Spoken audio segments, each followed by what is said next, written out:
Entry denied. The Trump administration freezing the special travel status of global entry for New Yorkers because of the state's sanctuary law. To former ICE senior attorney John Gihon.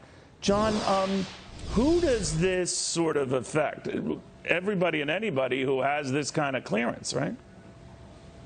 Hi, Neil. Thanks for having me on. This new DHS action to suspend these trusted traveler programs only affects people who want to apply for the programs or who need to renew it. If you already have these access to these programs, then you're not going to lose it simply because you're a New York resident. But it is going to affect people who want to apply for it in the future or who need to renew it. All right, so just to be clear, if you have it already, you will not be affected. Then what's the point of doing this now?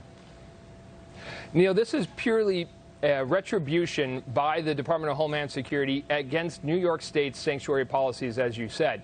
In New York, the jails don't honor ICE detainers. New York's green light law gives driver's licenses to people who have no documented immigration status.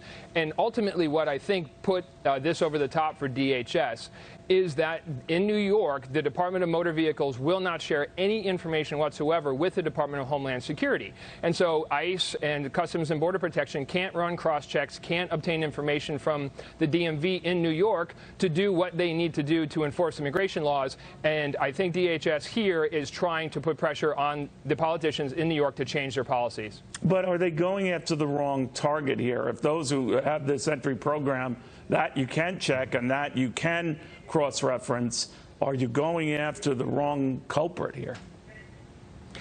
I think what DHS is trying to do is trying to find any pressure point whatsoever. Right. And what they can do is they can shut down these programs for people who don't have it yet without really risk any sort of lawsuits that will be successful in the short term. And so they're just trying to put pressure in every way possible to get New York to cooperate so that they can enforce the immigration laws there better. Because without this information from the DMV, without honoring ICE detainers, it's extremely difficult for immigration officers in New York to do their jobs, and DHS is extremely frustrated. New York's not going to change its policies, though, overnight. So what can we expect in the interim?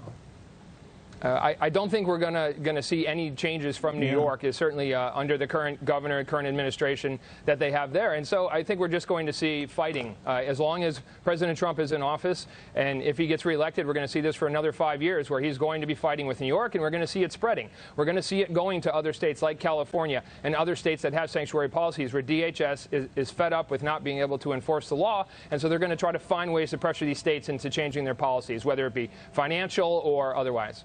All right. There's got to be a middle ground to avoid this sort of stuff because I've seen a lot more of this kind of behavior. John, thank you very, very much. Yes.